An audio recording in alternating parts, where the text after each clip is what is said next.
Welcome to Nebrasketball Brunch, and better make it look like Nebrasketball Brunch, shouldn't we? Yeah, let's see. Yeah. Do that and do this. Maybe. Nope. Well, I'll figure that out here in a second. There's just pain that we're looking at right now. Yeah, I don't know what I've got going wrong here on this, but I will fix it. Welcome to Nebrasketball Brunch. Anyhow, glad to have you. There it is. I got it fixed. Yay. Jack Mitchell, Kaleb Henry, Jack Mitchell with KLIN, I-80 Club. That's me.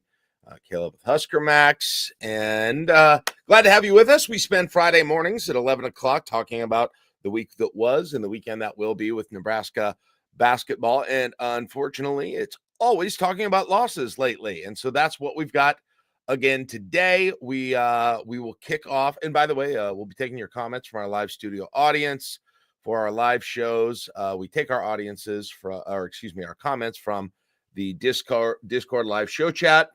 Which members of the I-80 Club have access to. If you would like to have access to that, be part of the live show, or if you just like to support the stuff that we do and allow us to keep doing it with the I-80 Club, which we're working on getting you some more stuff coming up here in the spring and the summer that we're very excited about. We'll be telling you soon. But go ahead and check out the patreon.com/I-80 Club. If you like what we do, you want to hear more podcasts, you want to be part of it, you get a bunch of perks that go along with that. We'd love to have you. All right. Well, it's time to go into detail on a struggling Nebraska basketball team. And there have been people who have been speculating on this part of the show. I've heard it already in the community, Kaleb. People wondering exactly how much the last two losses that Nebraska has endured since we last talked. So, namely, those would be Maryland on Sunday, 3-point loss. Seems like a long time ago. And then USC, of course, in Lincoln, a 5-point loss, bringing it to 5 straight losses for Nebraska. Really, everything's kind of gone to crap since Nebraska lost that 15-point lead against Iowa. Lost that game. That was back on January 7th. Then, of course, the blowout at Purdue, the one-possession loss at home to Rutgers that you and I saw together, the Maryland game on Sunday, and then the game on Wednesday against USC to put Nebraska where they are right now. If you're wondering exactly what the numbers are as we talk about the possibility still of the NCAA tournament, whether that's foolish or not, Nebraska stands at 12-7 overall, 2-6 in the Big Ten. A couple of rankings, NET ranking 55. Moved up after not playing yesterday. Yeah, must have had some good results last night somehow. Ken Palm 50. Torvik has got them at, it looks like 40, no, up to 39 now. They also have moved up there a little bit. Hopefully I have all these that are current. Evan Miyakawa 51. I don't know how many of these matter all that much. Well, bracket matrix is an interesting one. 48 of 77 brackets still have Nebraska. Now, as I look at it, it looks like you've got a handful of them. Most of them were updated at 21st at the latest behind us. So okay, so they those would not include those, but I do have about half of them. It looks like, maybe less than half that include the the USC loss. But yeah, 48 of 77 brackets as of right now. Okay. Again, not all of those. And according to that, they would be in, according to Bracket Matrix, they would be the second to last team in, right in front of Indiana, as a matter of fact. Some of the other projections that have been out, I've seen them in the last team out. I saw one this morning that had them in the next 4 out. I've seen some with him actually in still here at this point from where they are right now. So just all of that to give a little bit of background as we try and assess where we think things are right now, which of course is a combination of where your resume is and where it will be at the end of the year. It's our confidence that they will make the tournament after the season is over. Now, last week, yes, I was at what, like about a 7, and you were at a 4. 4. Was I a 4.5 or a 4? 4 even is what it looks like. Okay, yeah, 4. Okay. Well, no, I went first last week. You go first this week. All right. I know where I'm at. I had a number after the game, and it's changed this morning. Okay. Not significantly. The number I am going to give now, after 4 last week, 2 more losses, I am now a 2. Okay. I am a 2. I believe the lowest that it's been. I don't think I was ever that low at the beginning No, of you've the never been that low. of the year, and things went pretty well, frankly, for the first 2 months of the year. So I will put myself at 2, which is not completely calling it a Hail Mary, but less than likely. Yeah. Not some, maybe the word long shot isn't quite yet there, but less than likely is probably where I would significantly less than likely. Well, So I'm 2. The 7 last week for me was my lowest for the year. So I will also be going to my lowest for the year. Again, as you go to your lowest, I'm a 1.5 right now. Wow. That you 1.5 dropped from a 7 to a 1.5 after those 2 games? to a 1.5. You are all over the place, man. It is a combination of what has happened over this streak, the combination of 2 extremely winnable games, one of which was more than a must win, and the way that just nothing is happening right for this team in winning time right now. The way there is such a bad combination of starts, of where shots are coming from, of getting certain guys going, mixing and matching the lineup, and being in it at the end, but also not knowing who's supposed to be doing what at the end, unless it's Brice jacking up a 3. And if he's not doing that, everyone else is stand around in hope mode. I'm down to a 1.5 on my confidence in this team getting back to the NCAA tournament. Yeah, and actually a lot of those Brice jack up 3s end up going in, but too little too late in most in most cases. Okay, so you are now below me, but we are roughly in the same spot, which is not a great place. Not a real positive situation. I would say now, it's kind of interesting, and we're going to address all of this, but like there's definitely in interacting with people after these losses, there are definitely a certain level of people who are a certain group of people who are just like done on the season. Mm-hmm. Yeah, this 5-game stretch has ended not only their level of any hope for this season going well, it's ended their hope for the Hoiberg era going well. I think I've heard that. So there's some like incredible frustration. On the other hand, it's probably fair to say that our 1.5 and 2, me and you, probably a little below what the pundits would put the percentage at of Nebraska getting to the tournament right now. Mm-hmm. I'm not saying they're saying it's likely, but I'm looking at some of the metrics that actually give like those kinds of percentages. Let's see if I can find one here. I don't have the no. Well, you were listing enough people for it to seem like a better than 20% chance. Well, yeah, just based on what we had from like bracket matrix, and I guess Torvik has some pretty decent stats that indicate that he's projecting Nebraska at 18 and 13 right now. Okay, to finish the season. That's what he's projecting. So, like, if you get one more than that, you'd have to do more, but you'd be bubble-ish during the conference tournament. You would not feel comfortable at 19. Yeah, that's what he's saying. So that's 8 and 12 overall. So that would need.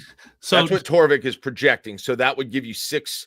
So he's saying 6 and 6 the rest of the way.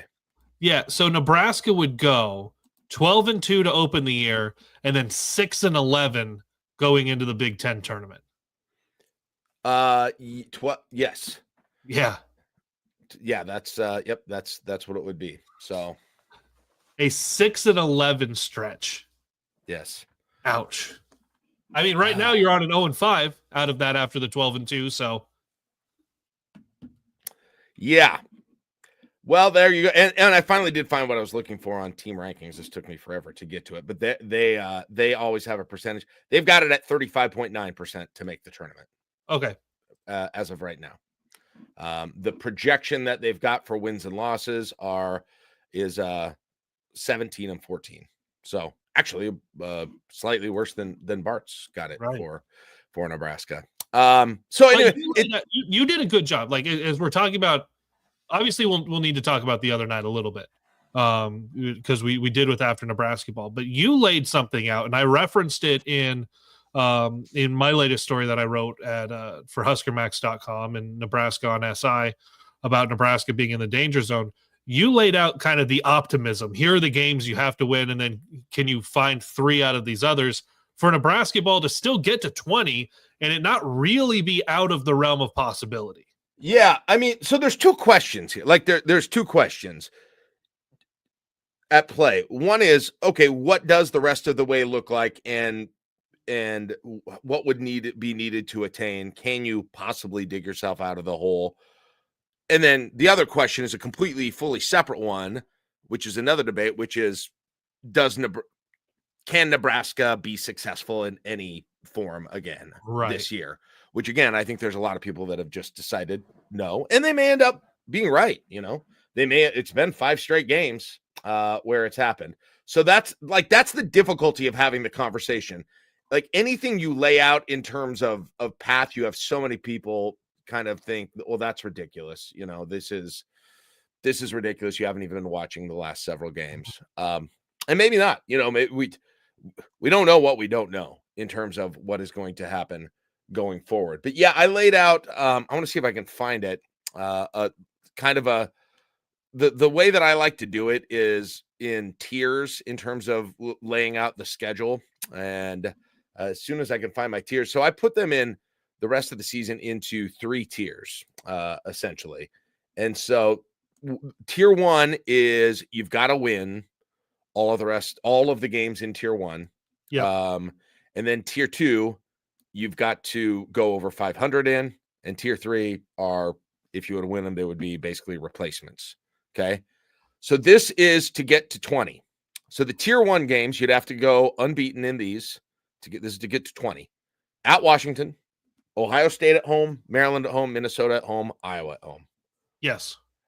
Now, obviously, again, it's hard to look at those and say confidently that that's a real possibility, given that they just lost to Rutgers and USC at home. But if they would make some kind of strides, get successful, those would be the ones that you would have to have. Then you would have to have 3 out of group 2, the second tier. You got to have 3 out of these 5.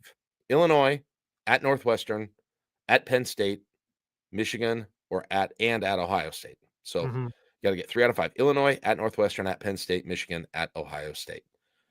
When you say it that way, just kind of looking at it as a whole, who all of these teams are in the season, that doesn't sound, like wildly crazy, given what Nebraska had been at home up until 2 weeks ago. Yeah. Given, the way but just because when you can't beat anybody, and it seems like you've got the same problems over and over again that may have become permanent, it's hard to even pull optimism out of that. But I do that just for the purposes of, if they could freaking figure it out, it's not all over. Yes. But can they figure it out? Right. And that's what we'll discuss today. And you kind of write off 2 other games in there as well, in your third category. Yeah. Oh, and then sorry, I didn't even read the third category. Those are 2 of the next 3 games at Wisconsin and at Oregon. Yes. And so that's the crazy thing is, like, they could go over their next 3, right? Over the next 3.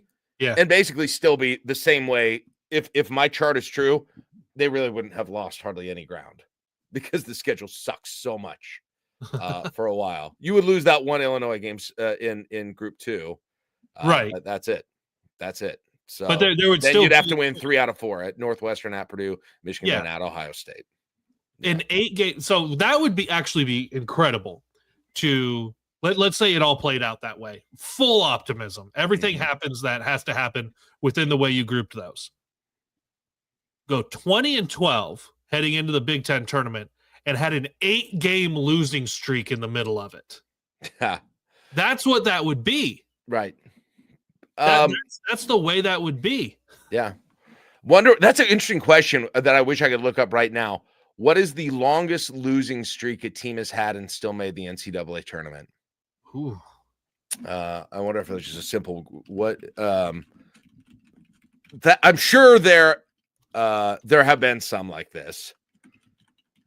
How many games did that 04 UConn team lose? Let's see. This didn't come. Where's that AI thing on Google that always has the answers? That's too bad. Yeah, I don't have that. I don't have that answer. In 2018, Villanova made the tournament on a 5-game losing streak. There's that. Wow. There's that. That was at the end of the year. That's actually also incredible. Yeah, that was at the end of the year, so that exists. It's not, but the bottom line is, like, if they could figure out how to get their crap together, it's still doable. If they play, I mean, if they play to the level to where we've seen this, not only teams under Fred play last year, and this team at times play during the first half of the season, it's possible. But it seems like there is something that's come over this team, and it's getting harder and harder to believe they're going to snap out of it. That's the reality of this whole thing. I do have the list of teams with the worst record to make it into the NCAA tournament. Now, they're from smaller leagues and had to win their way in. Oh, so this is if they won a conference tournament. Yeah. Yeah. At-large bids would be the interesting. Yeah. That would be the interesting one. But a lot of sub 500. Florida International in 1995 went 11-18. Well, yeah. Any terrible team that goes on a run and wins a conference tournament, that's not what we're talking about here. Right. But that could I know. It was just interesting to find. Yeah. Yeah. Then they go straight to that play-in game when that happens. So I guess what I want to talk about is then how certain are you? I guess the bigger question is, like, what is the thing that seems like the most when we look at this, or at least I look at it, and you do too, given your rating, that it just seems like they've gotten into something that they're not going to be overcome. They've discovered and they've gotten some problems, and maybe they were covered up earlier, that they are not going to be overcome, at least significantly enough to go over 500 the rest of the year and get themselves in a place to make the tournament. What is the biggest thing that you think they have just got stuck with and is going to kind of continue to characterize them the rest of the year from their struggles the last 5 games? It seems that they just mentally don't know who's going to get something done on either end of the floor. Because everything has gotten so slow defensively, and then on offense, there's a lot of standing around and, okay, is Raleigh gonna dribble and then find somebody? Is Jawan going to attack the rim? Is Brice going to shoot it this possession, or is he going to take forever to get into the game? It seems so much just like the team is not mentally in it. And that can be, a factor of things. Is something happening off the court? I don't know. On the court, things look fine physically, just they're a step slow on defense, and nobody's really doing something on offense until, like, Brice Williams in the last few minutes of the games turns it on. But yeah, to me, the biggest thing is there are little things you can do here or there. Like Fred can tell them, okay, we're drawing this up for Brice. That's not necessarily what we're talking about. Just overall for the team, they just seem mentally sheepish going into games and going through games and then getting to winning time and being really, like, everyone is scared to be the guy who's going to mess it up late. And so nobody does anything. Yeah. And on the other side of the court, speaking of winning time, it's felt for a long time like when the last few Fred Hoiberg teams, at least, when they have to bow up and get a stop on a huge possession, that they can take it to another level defensively, especially at home. And that part of the team just hasn't been there. Yeah. And why, I don't fully have the answer for it. It's, I'm sure, a bit about personnel. I'm sure it's a bit about the system and the way that other teams are attacking it. But like that is the thing that's missing. That feeling that, okay, pounding the floor, here we go. We know we're confident that we are going to be able to get a stop here in this situation. There's going to be somebody slipping through a screen and getting right in with the pick and roll. There isn't going to be somebody who pops open for a wide open 3-point shot. There isn't going to be any of that. There isn't going to be offensive rebounds over and over again. Like that is the thing that is most missing from the team. I mean, there are two things. Yeah, there's what you said on offense, and then there's that on defense. I realize those are very general ways of describing something, but I don't like. I can't tell you the X's and O's. If we're fixable with X's and O's, somebody else would tell it to you. How many times last year did we see, as you talk about the offense or the defense late in the game, did we see this confidence from the team? And then in their rotation, it's super tight. They're getting to shooters. And Sam Hoiberg ends up with a steal because everyone was doing their job at every little inch that they had to do it. And that's why Sam, being like, he's super smart defensively. Like he's a really good defender, especially off the ball. Like he's good on the ball, but off the ball, he knows where to be in space, and he would end up with the ball. He'd get steals because everyone else was super confident in what they're doing. At the end of games, well, for most of the games now, it doesn't seem like there's a lot of confidence in where that rotation is going to be. Guys are getting beat off the dribble, even though you're supposed to be packing the paint, and then you're like overpacking the paint and not getting out to the shooters. And late in games, it's magnified. And a guy is a step late on a closeout, bang, 3, and now you're down, and all of that confidence that you may have had has evaporated. Mm-hmm. Yeah, it feels, Kaleb, like they're always trying to react instead of ever being the pest, right? You know what it looks like when the team you're cheering for plays a good defense. You're like, God, get off him, right? Yeah, get off him. Those, borderline fouling them all the time in their face. No room to do anything. It doesn't feel like that. Like it does not. It feels like they are trying to play whack-a-mole with defense. Oh yeah, right now is the way that it looks. And like, oh, one came up, and I know that's a little bit based on the way that they, the way that they plan it, and what you've talked about before with doubling inside and then kind of chasing and communicating. It looks slow. It looks like they're reactive, and desperately reactive. Yeah, reacting instead of anticipating, because that's the big difference. And you saw it a lot more earlier in the year, but especially when you think back to last year's defense, there was the anticipation that ball got skipped here, and now he's got the wing, I'm now going to get to the corner. Now that ball gets skipped, and there's a reaction to, okay, he's going to go to the wing, and there's not the anticipation of that ball now going into the corner to a shooter. It's, okay, he's kind of there. Step, step, step. Oh, now the ball's in the corner. Let me try to close out, and he's got a wide enough open 3. You're right. It is very reactionary instead of anticipatory, right? On trying to know where you are going to be in your responsibility defensively. Right. And there's not been any rim protection, which was the fatal flaw of last year's team defensively. It's not that, I mean, Mia's not getting enough minutes to do it, for right or for wrong. I suppose he would be it. That's not who Morgan is defensively. It's not who Berkay is defensively. Right. That rim protector isn't there. Gary's not big enough, Last year you were frustrated with Alec and Rank Mast because it felt like they weren't. I mean, in some ways they'd feel like a step up right now. Right. Defensively, which was not their rim protecting, which was not their strength, right?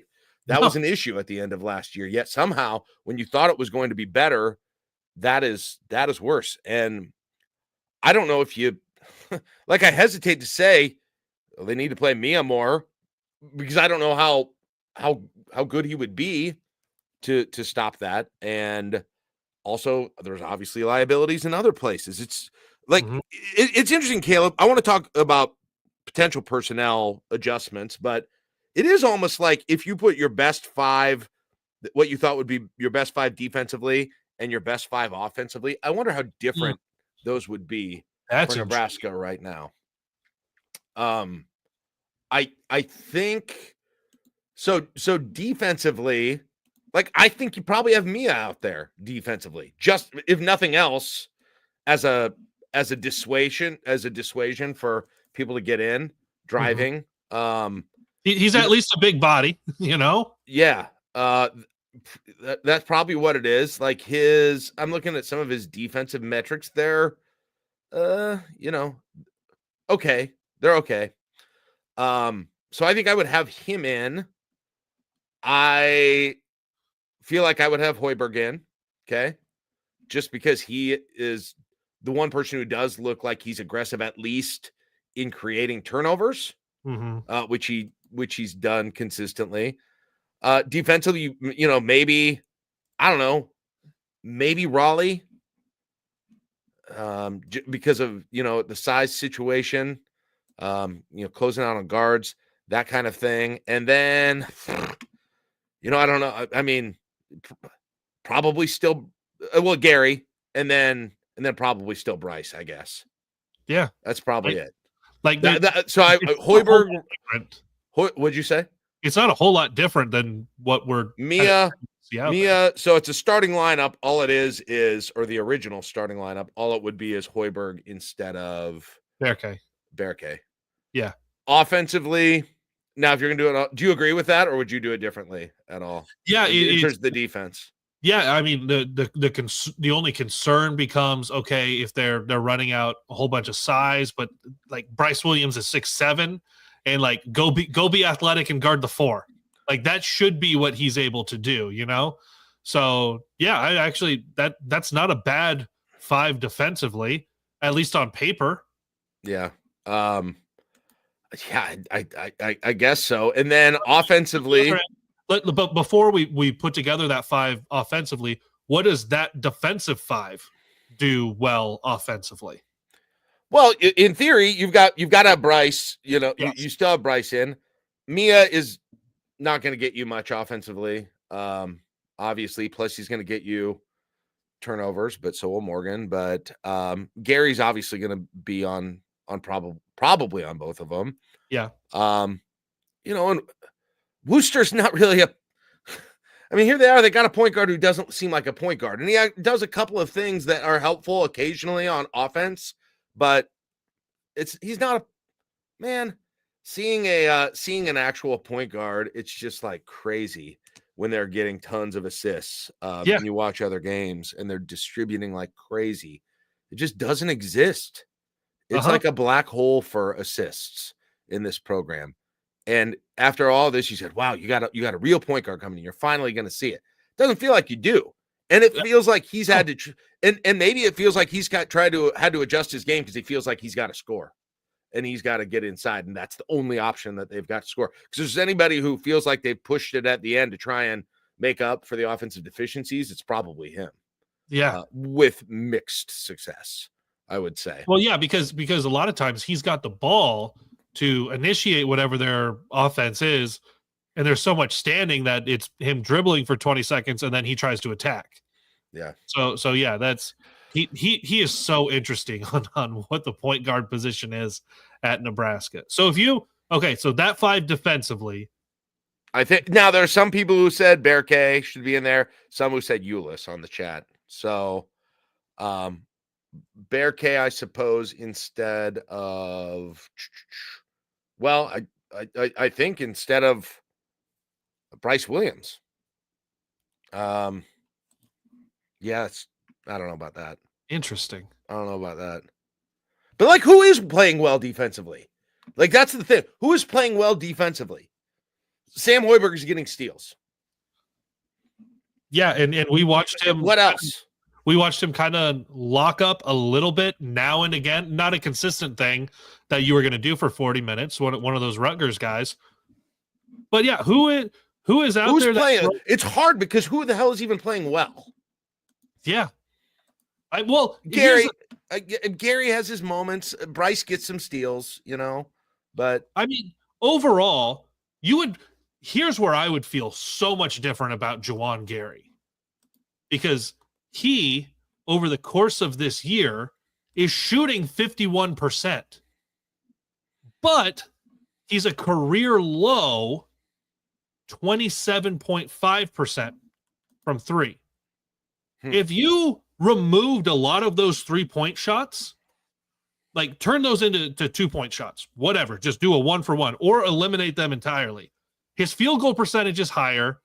And to me, there's a different perception of him because he's not going 0-for-5 from beyond the arc. Like where you're going, that's a terrible shot. Oh, but he went 11-for-15 inside the arc. That's a really good game of scoring if you're not just jacking up terrible threes.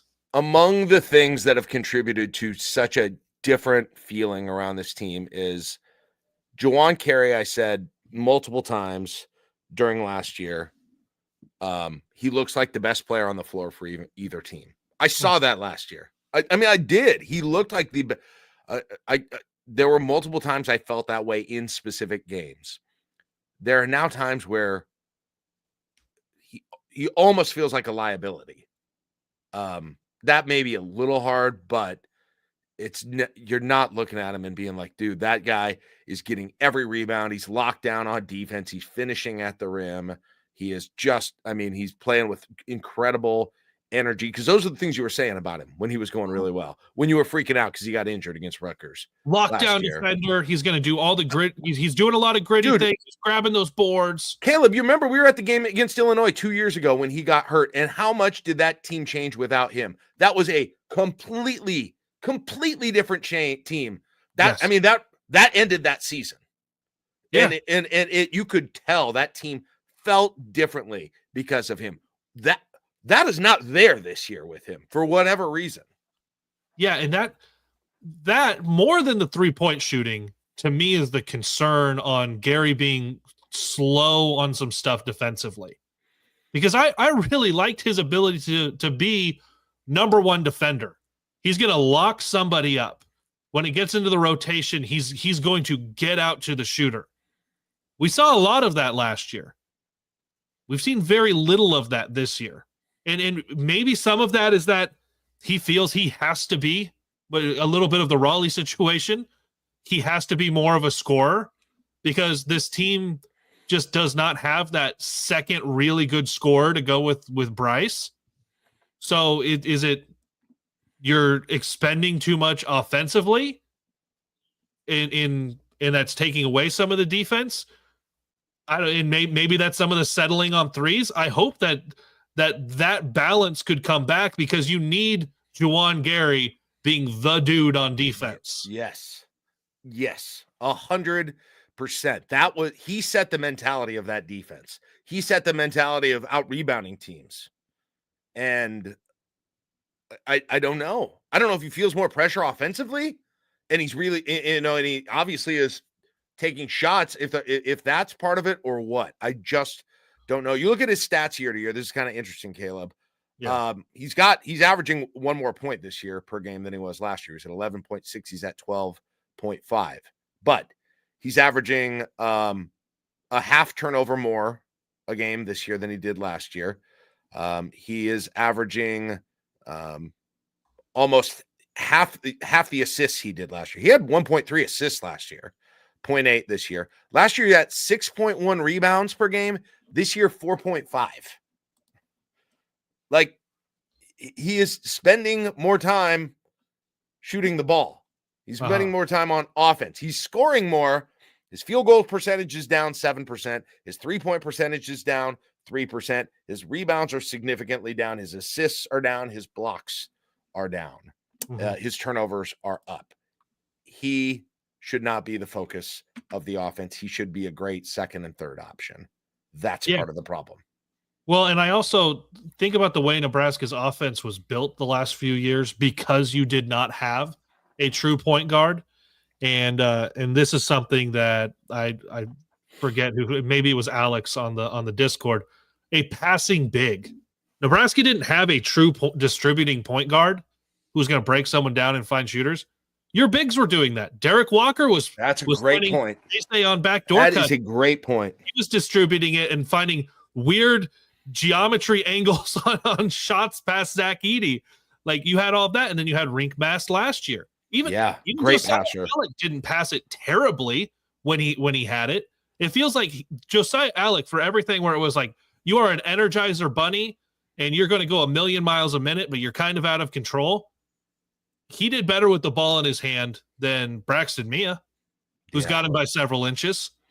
Like there's just different things with what you had from your bigs the last few years. It was like you didn't have a rim protector in the way that you would have hoped. Like you want to have a rim protector to help out this defense. But you still don't. But you still don't. And now you don't have anyone who passes the ball particularly well. Yeah, you don't have the offensive IQ that you had with those guys, for sure. And let me add on to that, you had Casey, who was a incredibly good distributor too when he wasn't shooting. He passed the ball exceptionally He passed really well. This might surprise you. We kept Berkay off the defensive team.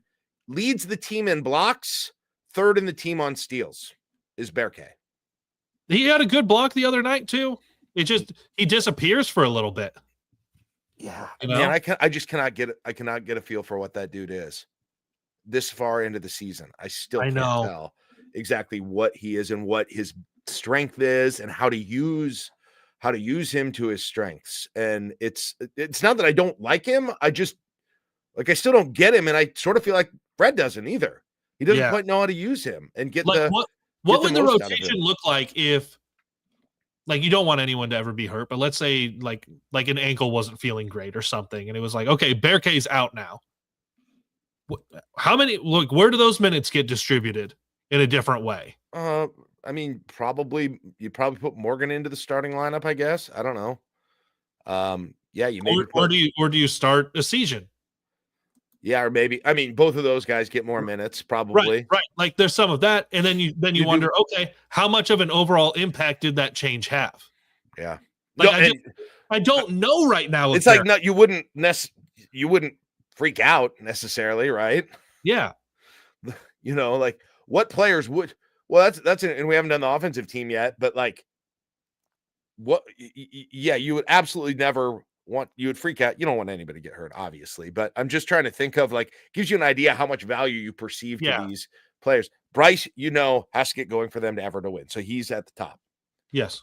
Gary is probably second because right now he's the only other person who's he's the one who's scoring, and he has the potential to be the best defensive player on the team. Yeah, we've seen the heart and soul of the team, etc. Well, just real quick on Juwan Gary, we talked about with Bigelow, Juwan Gary's impact on this program being bigger than Keisei Tominaga's over the Fred Hoiberg era. Yeah. That's a conversation we had earlier this year. Yeah, 100%. It sucks. I love him as a player. Like, I'm a giant fan of his. I love him. He's just not being him right now. He's not being him. Number 3 player, and then on that list is Asian for me, right? He's the third one that you can't afford to lose because he's the other potential instant offense that you've got.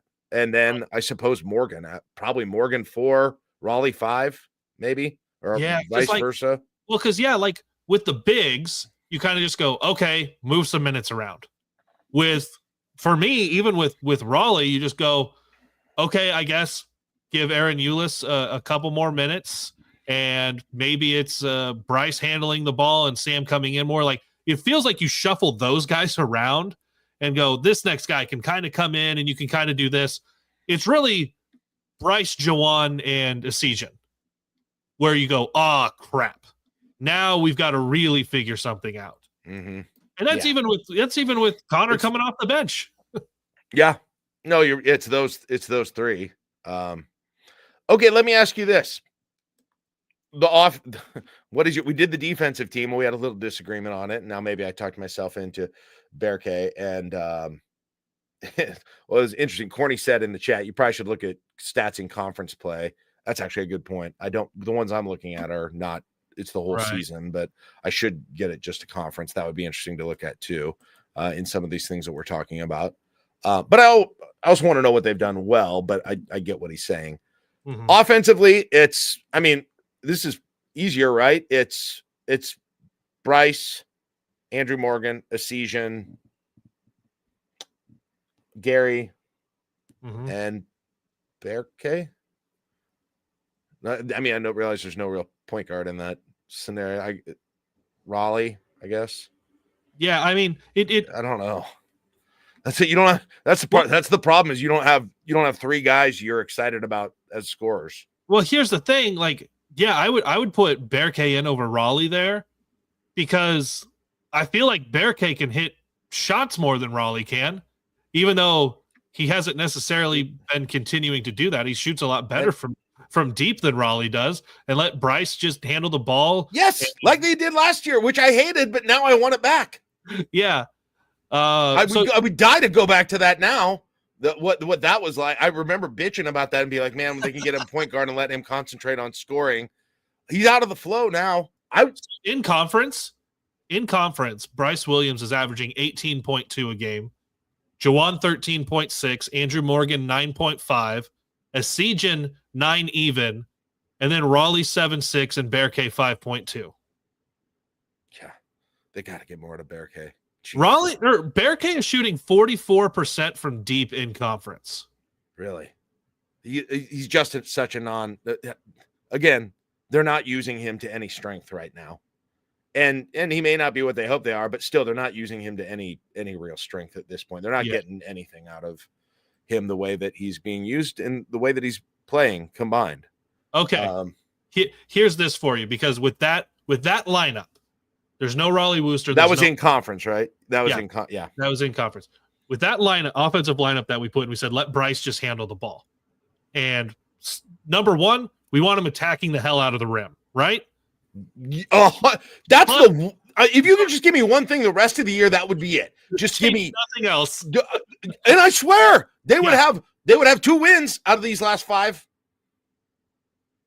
In conference play, Brice Williams is averaging the same number of assists as Raleigh Wooster and more than Aaron Eulis. Let him handle. Just what are we getting then? Lineup out there, like what are we getting? Because with that lineup, I talked this morning with Matt McMaster on 1620 because we were talking about like differences from last year. Well, last year it feels like you actually rolled out more scoring at times and more people who could shoot the three. Jamarcus Lawrence, CJ Wilcher, Casey, obviously. And now this year you're like, okay, well if I rank, if you roll out these shooters this year, okay, who's handling the ball? And we don't have a distributing 5. It's got to be Brice. Brice is going to have to be a 6-7 point guard for a lot of the game. Yeah. If you want to go score points, get downhill, get to the rim, and distribute the ball to hopefully get Berkay some more corner threes. I mean, I'm not even saying Raleigh shouldn't be in there, but I mean, let him do what he's doing then, right? I mean, he's not distributing. He's just not distributing. And he's trying to do what we want Brice to do. Mm-hmm. Jawan's doing what we want Brice to. Everyone's doing there are multiple players doing what we wish Brice would do that do it, we think, much worse than he does it. Yes. So what in the hell's going on? Well, and you also had this week, remember when so Bigelow said they did the players only meeting. We've reached the point in the season where you call the players only meeting. Well, when you do that, and immediately in post game, there's the talk about leadership and toughness. In between there, though, you don't call that meeting and then take 16 minutes to put up a shot in a conference game. Like, you are going into that game was like the 5th best scorer in the Big Ten. And there is one guy on this team that I'll go, yeah, he needed to see if something would go in. Where I don't care how bad the shot looks. Brice Williams is that guy who has allowed several of those a game. Juwan Gary takes a contested 3 5 seconds into the game, and I'm pissed. Because I'm like, that's not your shot, get to the rim. So many other guys, Raleigh Wooster pretty much shoots it all outside of a layup. I'm kind of mad. Brice Williams, as long as he's across half court, I just go, all right, dude was just checking. He was just seeing. He's going to try to get things going. He took 16 minutes to put up a shot, and he is a guy that I don't care where that shot comes from. Just start getting things going, and especially attacking the rim. He didn't shoot free throws until late in the game, you know? Oh my gosh. Like, It's unbelievable how much he's free throw merchant. Just how get much I there. miss those free throws. Oh, I miss them so much. Yes. I miss Brice free throws so much. And you're going to get some if you I can't tell you how many times I'm watching games and I see a dude guarding him and you know, fair or unfair based on size or reputation or whatever. I'm like, that guy no way can stop Brice if Brice wants to go, right? We're saying alone. That in the arena too. We're saying that alone. There. Look him. I mean, go. I mean, listen, Lawyer for Purdue is a great scorer. Brice Williams should be able to get right by him. Yes. Am I being unrealistic? I don't like it's I don't get it. Where is he beating just because he's so long? Brice is so long. You take one dribble, Brice can get to the rim and he finishes around contact like extraordinarily well. Post somebody up. Like do a little bit of that. Come off of a screen and force up a shot. I don't care. Well, yeah. Like, there are a lot of good ways for Brice Williams to get going. And the other night he finishes with 17 because he turned it on late. How can you do that from the tip? Like find a way to just go have that urgency. And Kaleb, even if he doesn't go in and get fouled or scored, he's going to at least suck the defense in a little bit and worry because they'll worry about him more than they will Raleigh Wooster doing that. Yes. Well, and then where does Juwan Gary's rebound come from? Oh, yes, my guy left to help.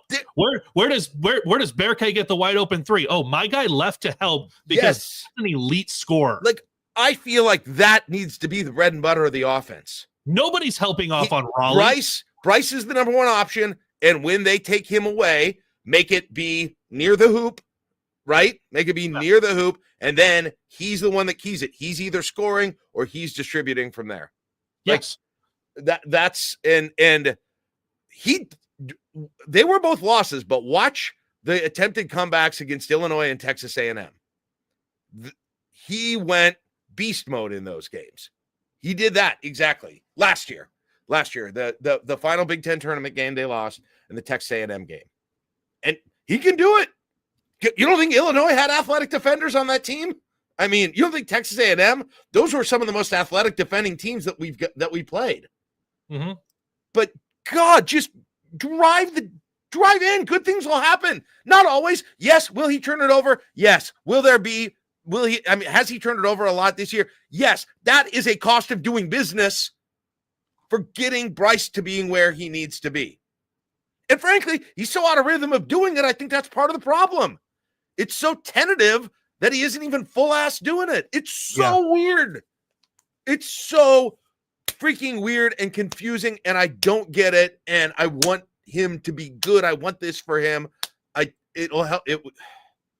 And somebody tell me if I'm just like way overestimating how good of a player and scorer he is, and he's just not capable of doing that. Because if so, I stand corrected. But I feel like I've freaking seen it, Kaleb. I feel like I've seen it many times with him. Well, we've seen enough of it. It's the same thing with like Juwan Gary. We're like, we know what Juwan Gary does well. That's why we still want him on the floor. That type of thing. For Brice, we've seen him do so well offensively and be such an elite scorer. That's why national guys were talking about him. Kaleb, that's a great point. How many players are even doing what they do well on this team? Right? Raleigh Wooster, driving, he actually does that okay sometimes. He actually can make that work. But Juwan Gary, obviously, offensively, he's not playing what he's suited for. He is not doing, we've seen him when he's playing at his best. His role looks nothing like that. We've seen Brice Williams when he's at his best. His role looks nothing like that right now. We see Braxton Mia with the freaking ball above the three-point line, turning it over. We see Andrew Morgan with the ball in places that are problematic, and he's turning it over. These are not their strengths whatsoever. And so it feels like every single dang person on the team, offensively at least, is doing something other than we're good at. And we can't even figure out exactly what Berkay is specifically good at this point. And so there's not one of those players, maybe with the exception of Essesian, but you're not getting enough of it with him, who are actually doing what they are best at or what they could maximize. And that's part of the reason it looks so dysfunctional right now. that brings up a good question, because we've talked about how the defensive strategy is kind of plug and play. It's really what they're doing this year is what they started doing a couple of years ago, but really got well last year, where it's packing the paint, doubling on a big, rotating out of there, chasing shooters off the line. That's what they're supposed to be doing. Offensively, they're still doing what they had done last year, except like we had said, there's not a passing big out there with the ball. There's not a high IQ big man saying, this is what I'm going to do with it. Maybe I'll splash a three. But when it's Braxton Mia and Andrew Morgan, that is very different than Rink Master Derek Walker, who'd been out there. Yeah, that's great. That's great. They're using the big. Yeah. They're trying to run the offense through the big still. And there are times where it's Raleigh Wooster and Braxton Mia 25 feet from the basket. And I go, they'll let you guys just hand that ball off to each other because neither of you is doing anything from out there. Yeah. Yeah. No, it is a great point. How much of those offense were Derek and Casey when that offense got rolling 2 years ago, just playing catch, basically, on the inside outside thing, one to the other or vice versa. And that's not there either anymore. Well, and what's one of the bigger things, because in the chat, Royals Girl brought up that I did another tweet of the comparison of Casey and Connor Seagen through 19 games. Casey moves off the ball super well. And he still does that now with the Mad Ants. But that was something that you went, okay, it didn't matter who really had the ball. Casey was either finding space for a three or a back door cut, and he was getting by someone. Who moves on offense right now? Does anybody move? They'll go set a ghost screen.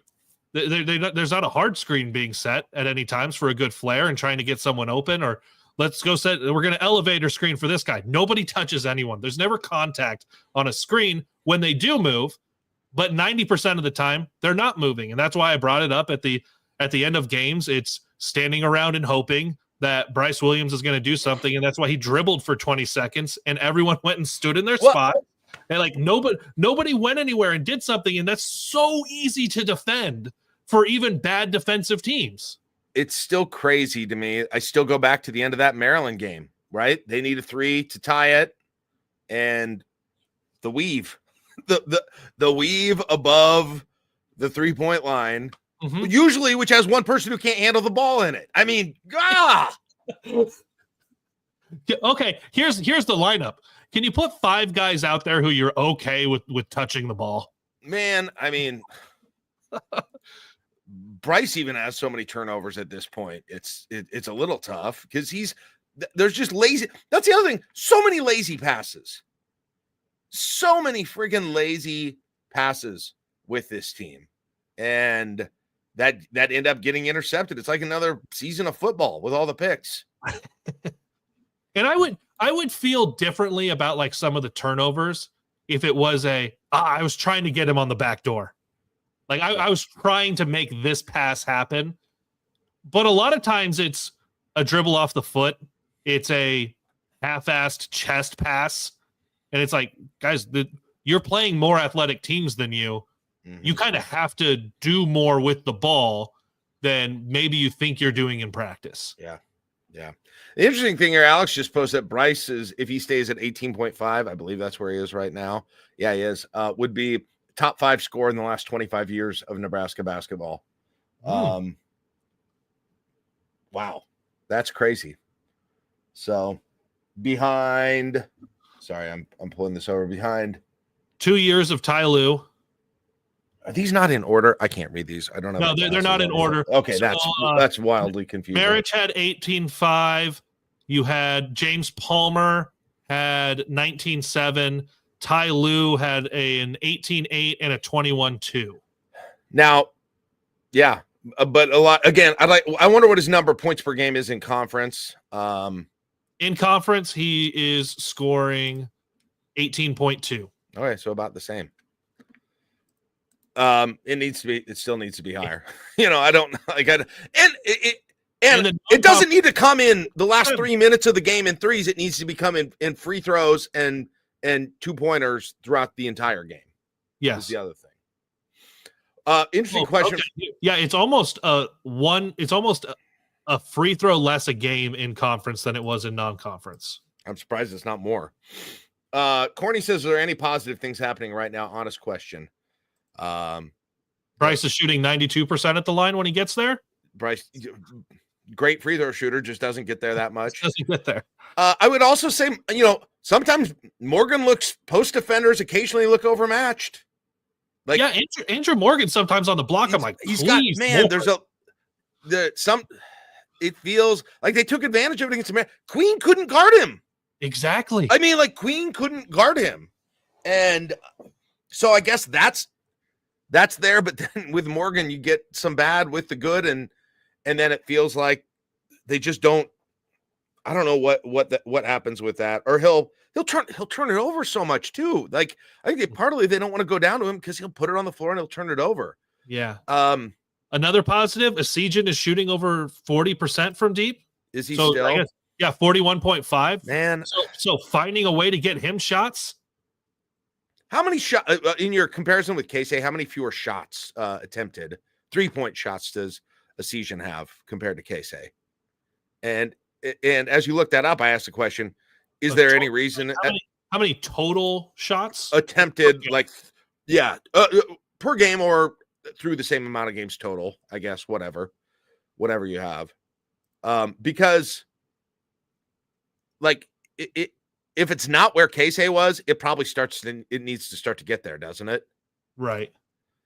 But again, the problem is Casey, he ran like hell and he still couldn't get open. He still shot, Right.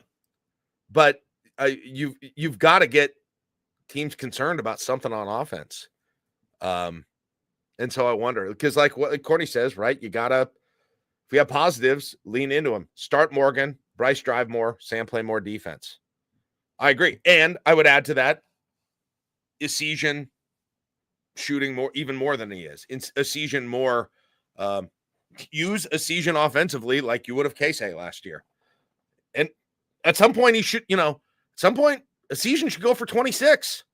Yeah. There should be a game where that happens.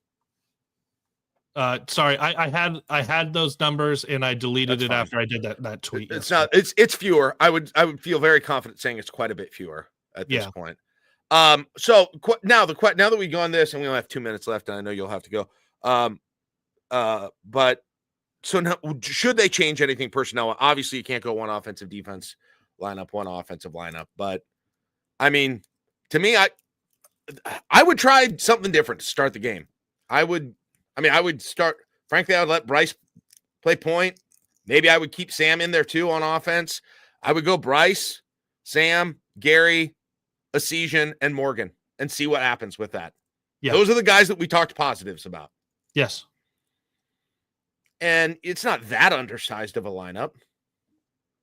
No, I would be interested to see what it ultimately looks like and what it does and how you scheme. Okay, it's going to be a little bit of Brice ISO, but you guys need to be moving off the ball. Find a way to get open. Like, what are you doing? And then if they're killing you in drives, get Mia in there, right? Use him as the reliever when the defense needs a little boost in the middle because teams are driving. That's how you use him, in my opinion. Bring Worcester off the bench for a little boost if you need it offensively. That's what I'd try, but I think it's so different trying to think of what they're doing offensively when you're not able to run it through a passing big. Yeah. Yes, for sure. And you've got to run the offense accordingly, right? Let's not try and do that with Morgan. Give Morgan's hand. If they are giving Morgan one-on-one matchups in the post, get that to him via Brice. Mm-hmm. Get Juwan Gary via Brice. Run the freaking offense through Brice and let him pile up the assists, even if he's not getting points, and let him get to the free throw line a little bit. God, I feel like I could go coach and win this game. All right, so Sunday noon start up in Madison. Jacob Bigelow will be up there, boots on the ground. We'll have after Nebrasketball about 15, 20 minutes after that on both the I-80 Club and Husker Max YouTube pages. All right, I got fired up. I wish we had more time. I didn't want to do this when we started because talking about Nebrasketball is so hard right now. By the end, I can't stop. I wish we had another hour. That's how it always goes. Let's go. Great show. Thanks for your time, Kaleb. Thank you to all everybody who's watching us on YouTube. Appreciate it. Please like and subscribe if you will, whether you're watching on I-80 Club or Husker Max. We would love to have you do that and get some of our other content. And thank you to all our members for not only being members and supporting us, for participating in the show today, like Corny and Alex and Corey and I-Formation and Royals Girl and all of you. Thank you so much for it. We'll see you guys on Sunday. Have a good one. And who knows? There's going to be a wild upset somewhere. It's coming. Let's get weird. I don't know when, but it's coming. See ya.